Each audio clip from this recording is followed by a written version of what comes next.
On the tip of Louisiana's coast, Dean Blanchard built a seafood business from nothing. It's what made America great, is hard-working, good people. But a few miles away from Grand Isle on waters owned by taxpayers, Blanchard says a multi-million-dollar government handout seems like the opposite of the capitalism that helps put food on his table. When Russia and China just let certain people do certain things, what did we call them? Communists? We call them communists. I mean, I don't see no difference. Blanchard's criticizing a federal program unknown to most taxpayers that allows a handful of business and fishermen to make millions off a government resource, creating what some fishermen call lords of the sea. Took a natural resource that belonged to everybody in the United States and just gave it to a few. I mean, and told them, you're the only one that could do it. In 2007, the government handed over shares of the annual red snapper commercial harvest to a select group of fishermen. The government divvied up the snapper shares. The number of shares was determined by the number of fish caught in prior years. Sea lords, snapper barons, whatever you want to call them. It's people that are becoming enriched by sitting back and doing nothing off a public resource. Unlike oil or timber, the government doesn't auction off the shares, gets nothing in return from these fishermen. And now 50 business and fishermen control 81% of the commercial red snapper allocation. Those 50 fishermen can make a total of $23 million every year. As you hear people complain about folks who are living off of government programs, different welfare programs, look at that. I mean, you want to talk about egregious? That's welfare to you? That's sickening. That is sickening. And here we have a national debt that's approaching $20 trillion, and you're giving away money like that. The largest shareholder, Russell Underwood of Lynn Haven, Florida, can gross $1.6 million a year. Is it fair? I think it is absolutely fair. Third on the list, Galveston's Buddy Gwendon, who can make $1.4 million. It's a great asset. I mean, it's probably the only thing that's been making 10% in the country except for gambling. Red snapper. Well, the IFQ system in grouper, tilefish, you know, it's a very, it's lucrative as far as a product, your money invested versus your return. It is like the government determining who is going to be a millionaire and who is not. Russell Underwood has 5.55% of the shares. This year, the government set the quota at 6 million total pounds, so Underwood can catch 330,000 pounds of fish. At the dock, he can sell it for an average of $4.85 a pound, grossing him that $1.6 million. It's a great deal if you can get it, right? I mean, but the reality is that 99.99999% of the world, or percent of the country, doesn't have that sweetheart deal. But there's more. Many of the shareholders don't even fish. Literally getting paid to do nothing. The government allows the shareholders to sell their snapper allocation. They can make hundreds of thousands of dollars a year without ever touching the water. Essentially, they can take what the government gives them for free and sell it to a fisherman and profit off that transaction. It's an entitlement program, Lee. I mean, the government just gave it to you. You don't have to work no more. I mean, you just sit home and don't work, and the money just keeps coming in. And federal guidelines allow these fishermen to pass down their shares of this government resource from generation to generation. They can gift it to anyone. Is it fair? I think it's absolutely fair to be able to pass your family heritage on to your children. Even if they don't fish? Even if they don't fish. Most of these guys that got these permits, they deserve them. They were really fishermen. But as they're going to die off, you're going to have kids. Their kids are going to inherit them. I mean, it's like being the Queen of England. It just keeps going down the line. When you got your shares initially, though, what was your investment? My investment was about 40 years of fishing. Okay, but so in other words, for these people who had the quotas from the beginning and they're sitting at home not fishing now. But are they sitting at home not fishing now? Or are they running a business where they're allowing others to harvest their fish? But it's a government resource. Like their brother or their son. Well, it's a public resource, and actually we're part of the public. Determining who makes money without fishing proved to be difficult. The government told us they have no record of who is fishing and who is not, but we found a way to figure it out.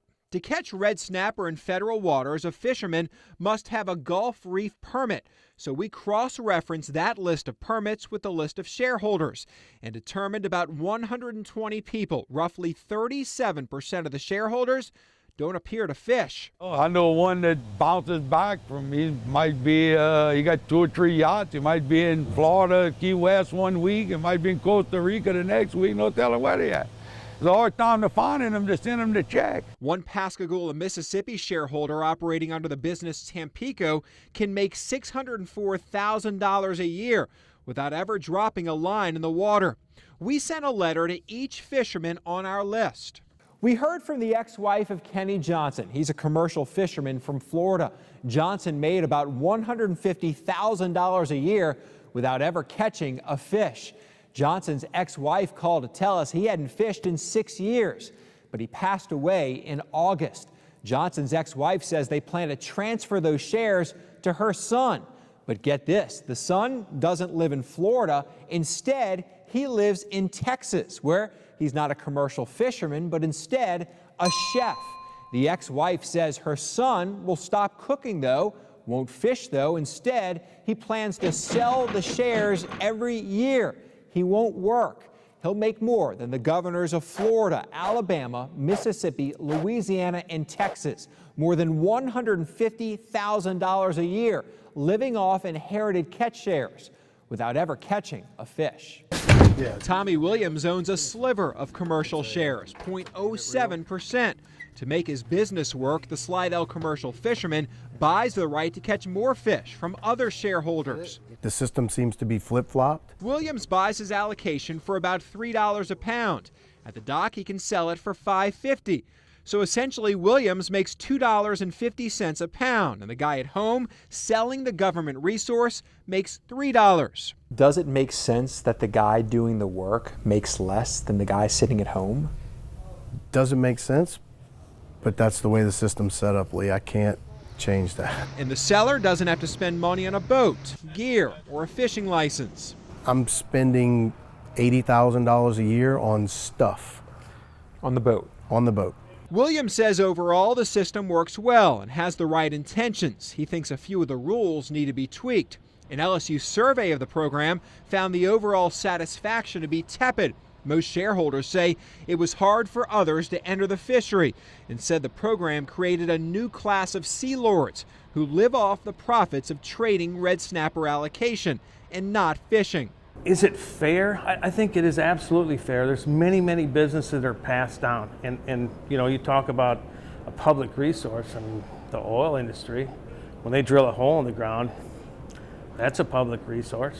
That's not their asset. That's a public asset. It's just like water or oil or the gold at Fort Knox. It's a public asset. It's not theirs. Yet they're making 6 figures doing nothing. Proponents of the program say it accomplished its goal, reducing the amount of people fishing, rebuilding the red snapper stock, improving safety at sea, and allowing snapper to be sold to restaurants year-round. Well, we're not in the clique. Dean Blanchard had red snapper shares, but says after the BP oil spill, he forgot to file some paperwork. They kicked a vocal opponent out of the program. To tell the truth, I could have fought for it, but I never believed in it. I don't think it's right. And so I just let it go. I don't need it. How much money is that, though? I would have collected probably between $40,000 and $70,000 for the rest of my life every year, where I could have sold them to somebody, sat at my house and collected a check off the government the rest of my life. Blanchard's no longer a sea lord, or as he puts it, no longer part of a program where the government determines who can make it and who can't. A program that Blanchard says no other profession would allow, as he told a lawyer friend recently. And I said, look, I just come from Washington, and they said they got too many lawyers. So what they're gonna do is, if you was a lawyer between this year and had so many cases, you could keep your license. And if you didn't, you're gonna take your license away, and you can only have a license if you buy it from another lawyer. The lawyer tells me, well, that's illegal. Oh, it's illegal to do it to lawyers, but not to fishermen. Because that's exactly what they did to us.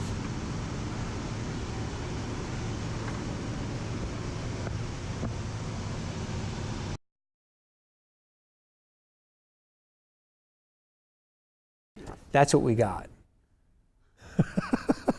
That's your government telling us we don't want you to know who voted what.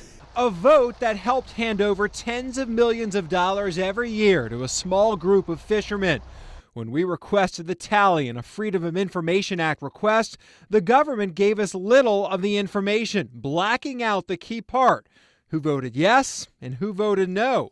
That hiding the vote, this is a public body. You can't hide the votes from this. That's not okay. It's all blacked out. Well, I will tell you not for long, because I'm going to get the answer to that.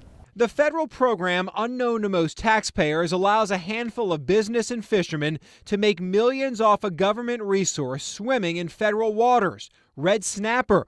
This vote essentially helped create the system that has now allowed 50 business and fishermen to control 81% of the commercial red snapper allocation. Those fishermen can make a total of $23 million every year.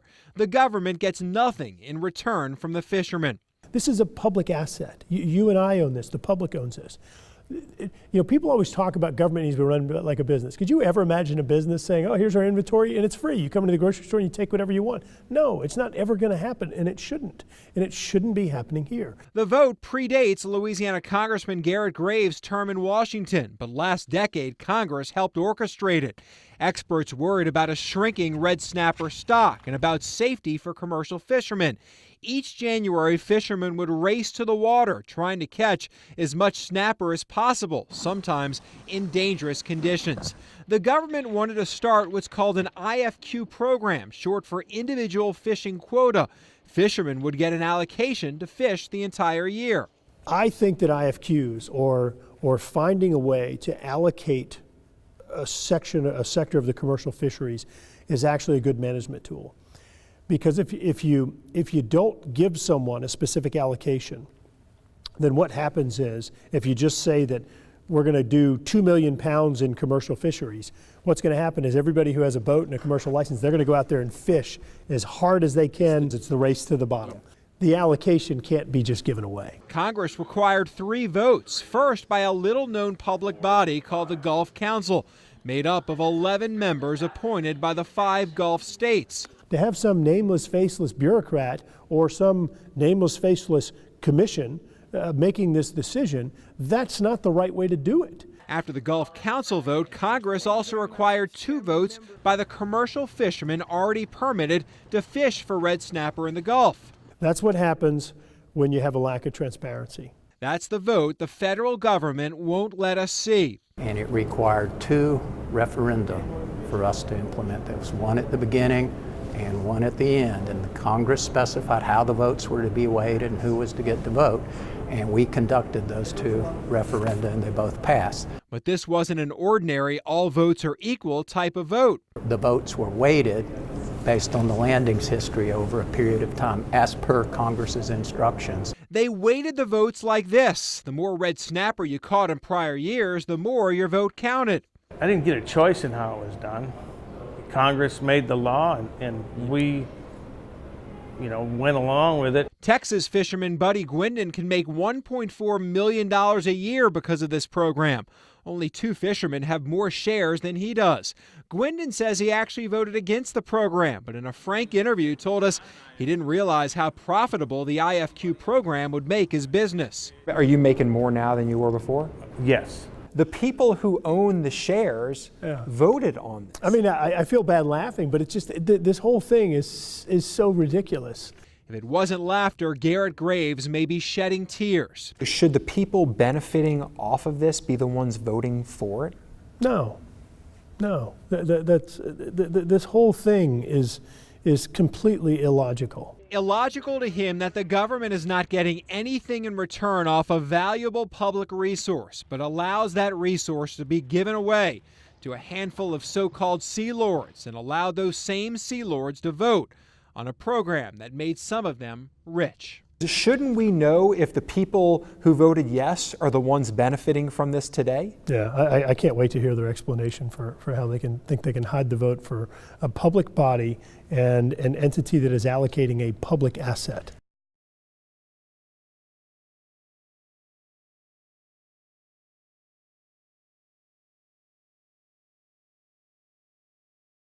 Hey, Were you a threat to some of these commercial fishermen? Oh, yeah. Steve Sutherland served 2 terms in Congress. I think it's time for all free people to be a threat to a government that picks and chooses winners and losers. The former Florida congressman led the effort to change a federal program unknown to most taxpayers that allows a handful of business and fishermen to make millions off a government resource, creating what some fishermen call lords of the sea. So I was in this kitchen. The government gave a select group of commercial fishermen shares of the annual commercial red snapper harvest, allowing some in this group to make more than $1 million a year. It's so profitable, some of these so-called sea lords don't even fish. They sell their yearly allocations, sitting at home, but still collecting hundreds of thousands of dollars. It's not right for anyone to own a public resource that is owned by the American people. The American people own those fish that are in our waters. The government essentially decides you are going to be successful commercial fishermen and you are not. Correct. Absolutely. And it doesn't matter how hard you work. It doesn't matter, how much money you have that you've borrowed. It's all based on a philosophy. And if you believed in that philosophy, then you win. Sutherland took to the floor of Congress trying to make changes. Our bipartisan amendment takes a big step towards halting the perpetuation of economic harm on our coastal communities, one of which that my family has lived in for 200 years. So in response, the same commercial fishermen profiting off this government resource poured tens of thousands of dollars into the campaign account of Sutherland's congressional opponent. And the same fishermen contributed additional money to a PAC, Ocean Champions, that also went after Sutherland. Was it a coordinated effort to get rid of them? I think that it was a group of fishermen that worked towards that, mostly guys out of Florida. I didn't have much to do with it. I contributed a little money to them. Among those, Galveston, Texas commercial fisherman Buddy Gwendon, who can make $1.4 million a year from his snapper shares. Gwendon and his family gave $15,000 to Sutherland's opponent, Gwen Graham. During that election cycle, they gave another $7,000 to the PAC, Ocean Champions. Our management system is working very well for fishermen. It's working very well for the fish, and we need to tell our story. And a lot of times, in order to tell your story, you have to get in the room. And as you probably know, there's not too many ways to get in the room. One of them is through political contributions. Sutherland narrowly lost that election by less than 3,000 votes. Did this group try to get rid of like a Steve Sutherland in Florida? Try to? No, we did get rid of Steve Sutherland in Florida. You admit it. You got rid of him. Admit it? Yeah. Yes, he was working towards poor fisheries management in the Gulf of Mexico. He was working towards eliminating the public's access to this resource. Sutherland tried to get that amendment passed months before being ousted from office. Catch shares is a fishery management tool that allocates a portion of a once open public fishery to a select group of fishermen, forcing the others off the water and out of business. Put more simply, it's cap and trade for the oceans. One of Sutherland's Republican colleagues, Texas Congressman Randy Weber, spoke out against his amendment. I will vote against this amendment, and I urge my colleagues to do the same. Over the past 5 years, Buddy Gwendon's given nearly $30,000 to Congressman Weber. I have heard from my constituents, and they want this program to grow. A few months after that speech, Weber also received campaign contributions from commercial red snapper fishermen in Texas, Louisiana, and Florida. It's part of combating some of the negative information that is fed to our congressmen, our senators, and our governors about our management system.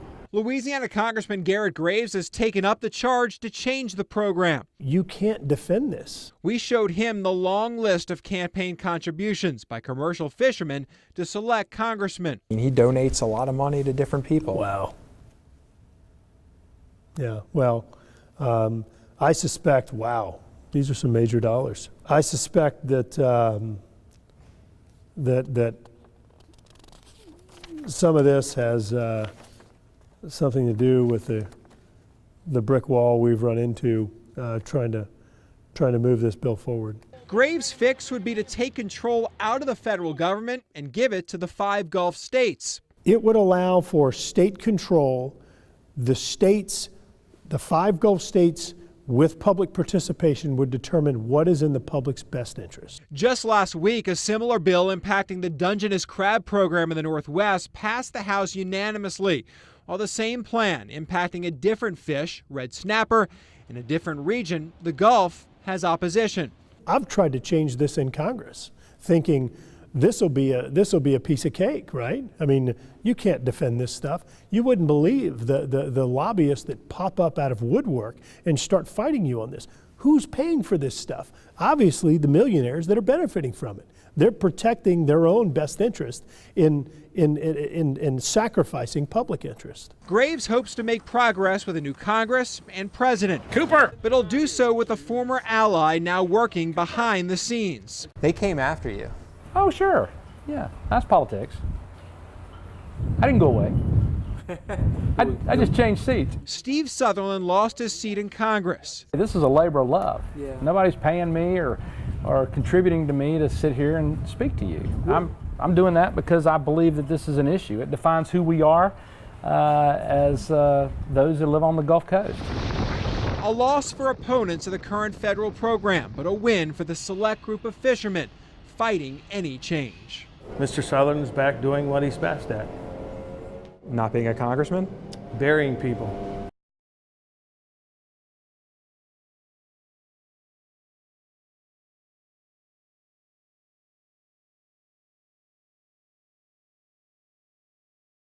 We kind of get the short end of the stick. The federal program that has made a select group of Gulf Coast fishermen millionaires We was purposely cut out of the system. has left a lot of Louisiana fishermen out of the money. Does that sound right? In 2013, Gulf Coast fishermen brought 22% of the red snapper caught in federal waters to Louisiana docks.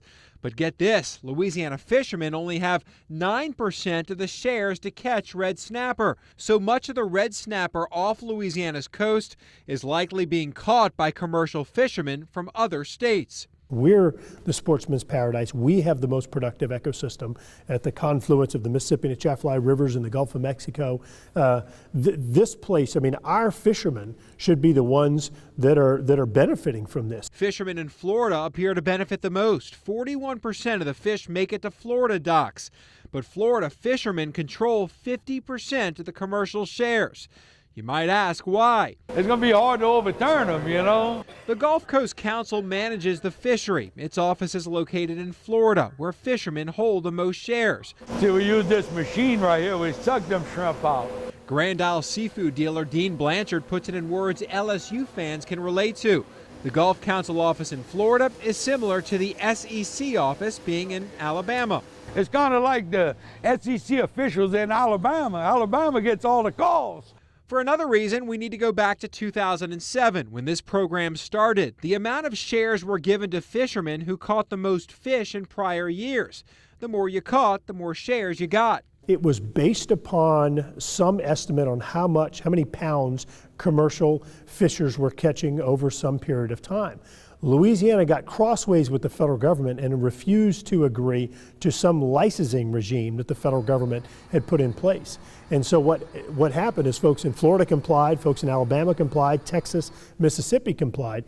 Louisiana didn't. And as a result, when they came in and did the historic look back on how many pounds of fish, it further penalized Louisiana for the approach that our state had taken compared to the others. Of the 326 shareholders, only 21 have Louisiana addresses. They was required to have paperwork that we wasn't. So the way they made the system is you had to have the paperwork, and they knew we didn't have it. They didn't give us a fighting chance. 50 business and fishermen control 81% of the commercial red snapper allocation. Those 50 fishermen can make a total of $23 million every year. But only 5 Louisiana fishermen make that top 50 list. Brent Eggert of Galliano has the most shares in our state. He can gross $757,000 a year. Cameron Parish, south of Lake Charles, may be impacted more than any other community. Federal records show in 2000, Cameron Parish had the 5th most red snapper landings in the country, more than Grand Isle, Venice, and Pensacola. 11 years later, federal records show Cameron Parish doesn't even make the top 25 communities. How do you go from top 5 to not in the 25? I mean, the fish, it's not like the fish are deciding not to go to Cameron Parish anymore. Only 3 commercial fishermen in western Louisiana have red snapper shares, accounting for about 1.5% of the total commercial catch. Business and fishermen in Iowa, Montana, Virginia, and New Jersey own shares, the right for them to fish in Gulf waters. The program has allowed these 50 fishermen to pocket millions, while many Louisiana fishermen without the proper paperwork and hundreds of other who operate smaller businesses have been left out of the work. I told the head of National Marine Fishery, I said, you made a lie out of my mother. I mean, my mama told me when I was a little boy, if you work hard and you did all the right things, you can even be the president of the United States. You can be whatever you want in this country, but apparently you can't be a red snapper fisherman unless you got a couple of $1 million to start.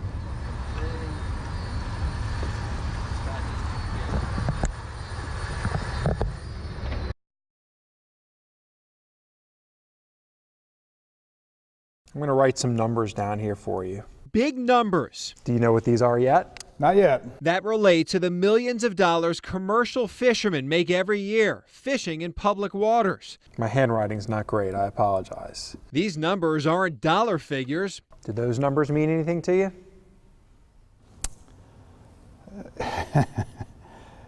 Let me think about it. But they do help tell the story of the haves and have-nots in the Gulf. They all know that the numbers are bad. In the 9-day federal recreational red snapper fishing season of 2014, the federal government says recreational fishermen caught 1.2 million pounds of red snapper in federal waters off Alabama's coast. The state of Alabama also monitors catch numbers for the federal season, but has a much different total, 271% less, only 455,000 pounds. We here in Louisiana know exactly who's fishing for these fish. The federal government really has no idea. It's kind of a wild guess for them. David Cresson, executive director of the Coastal Conservation Association, says the numbers from Louisiana raise even more questions. The states along the Gulf Coast control the waters out to 9 miles, and they can set their own state red snapper season. In the 223-day state of Louisiana season in 2015, the state estimates recreational fishermen caught 813,000 pounds of red snapper. Now let's walk out to the federal waters. Again, this is after 9 miles. And the federal government, same year, 2015, had a 10-day red snapper season. And the feds estimate the recreational fishermen from the state of Louisiana caught 511,000 pounds that year. So let's look at that a different way. The state of Louisiana says each day recreational fishermen caught 3,600 pounds of red snapper, while the federal government says each day recreational fishermen caught 51,000 pounds. To imagine that we could catch, what is that, almost 2/3 of that amount during those 9 days, it's just nonsense. It's the simplest way to say it. Cresson's a staunch critic of the federal program exposed in our Hooked Up series. The program's unknown to most taxpayers, and it allows a handful of businesses and fishermen to make millions off a government resource swimming in federal waters. Red snapper. The government gets nothing in return for the right to fish. While this small group of commercial fishermen profit, Cresson says recreational fishermen along the coast suffer. If the federal government's setting a quota for recreational fishermen, yet we can't believe their numbers, then how are they being fair to recreational fishermen? Well, they're not, and that's the first thing to know, is that it's not fair. It hasn't been fair. Here's why all of these numbers matter. In 2014, the federal government set the recreational quota for the federal season at 5.3 million pounds. That's how many pounds of red snapper recreational fishermen could catch. The season lasted 9 days, but remember those numbers we showed you earlier, the discrepancy between the states of Louisiana and Alabama and the federal government's numbers? If the federal government is overestimating the recreational catch, they could be shortchanging private anglers on their season. Are you actually catching that much if these numbers are flawed? No way to really know, but the general wisdom on that is no. Red snappers the choicest fish in the Gulf of Mexico, without a doubt. Bob Shipp served 18 years on the Gulf Council, the public body that manages the Gulf fishery. How can we believe the numbers the We feds are can't. putting together? We can. Shipp has been called the authority on Gulf of Mexico red snapper. He says there's no comparison. The state's snapper count is more accurate than the feds' numbers. The states are much better. In Alabama, we have cameras mounted at the launch sites. We count the numbers of boats that go out and the rest. All the feds do is some guy walks up with a pad of paper and talks to a few fishermen. They extrapolate the data from that. That's all the feds do? Pretty much. Why should we trust you? Because the methods we used are far more extensive than the methods the feds use. In Alabama? In Alabama, and I think Louisiana too. I've been fishing since I was, 3 or 4 years old. Last year, Mitchell Rogers barely made it out into the federal waters to fish red snapper. It really makes it difficult for guys like me, my friends and stuff like that, to even make it out there. It's with a 9-day season, it starts on June 1st, and you get you get 1 weekend in that, and with that 1 weekend, if the weather's bad, say it's we get a bad blow through here, we get a low pressure system, it's rough the whole time, nobody can fish, and next thing you know, we're able to fish 2 days, a day. Here's the reason why questionable federal estimates matter. Every year, the feds come up with a number, the total amount of red snapper that can be caught that year. They allot 51% of that number to recreational and charter fishermen, 49% to commercial. It really isn't fair, the amount of weight the commercial side gets compared to what the recreational side gets. And if the federal government is overestimating the amount caught in the recreational piece of that pie, that 51% they promised may actually be a lot lower. You know people who have gone out of business because of catch shares. Yes. Pam Anderson runs a marina in Panama City, Florida. It's an impact to every marina on the coast. The shortened recreational and charter red snapper season has forced charter fishermen to go out of business, marinas to close.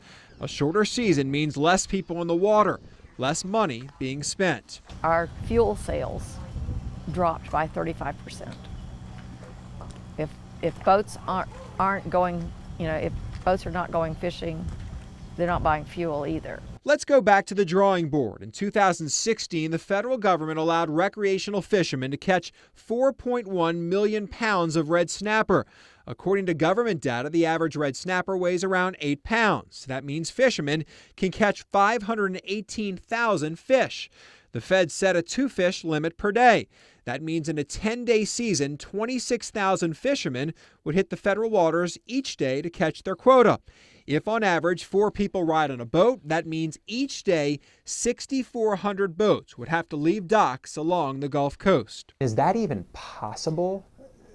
Not here, it's not. I can tell you that. It's not the case here in Louisiana. The whole Gulf Coast, for those numbers to make sense, you would literally have to have hundreds or thousands of boats leaving all of these docks every day along the Gulf Coast, right? Yeah, the numbers don't add up. There's no doubt about that. Much of this fight pits commercial and recreational red snapper fishermen against each other. Are recreational fishermen trying to take money, trying to take fish away from commercial fishermen? Absolutely not. We all love to eat wild-caught seafood. Here in Louisiana, it's part of our culture. We all want to see our restaurants, our commercial fishermen do well and make a great living.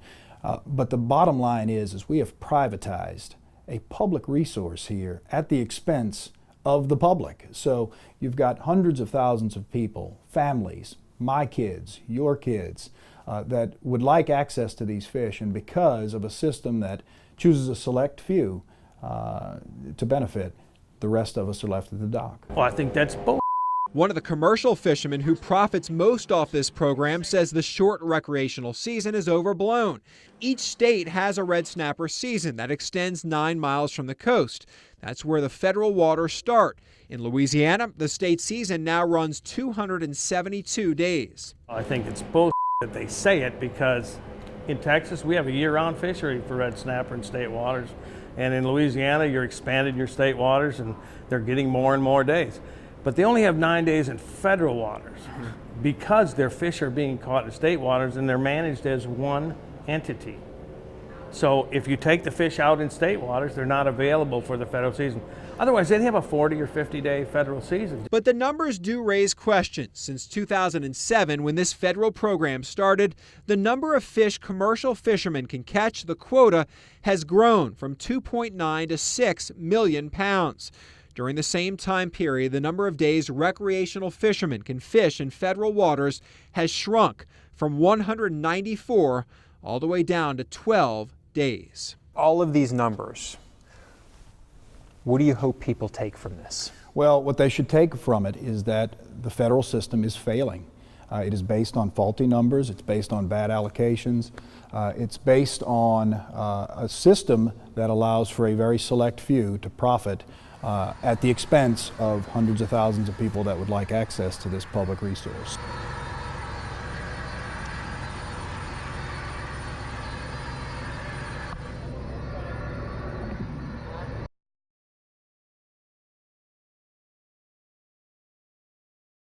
The Gulf of Mexico Reef Fish Shareholders Alliance and its executive director, Buddy Gwendon, sent us a 23-page letter calling our story sloppy and biased. Many of the complaints focus on statements made by subjects we interviewed for our stories. 20 different times they cited comments made by Louisiana Congressman Garrett Graves, like this one. It is like the government determining who is going to be a millionaire and who is not. They say to suggest the federal government arbitrarily picked winners and losers in the fishery is absurd.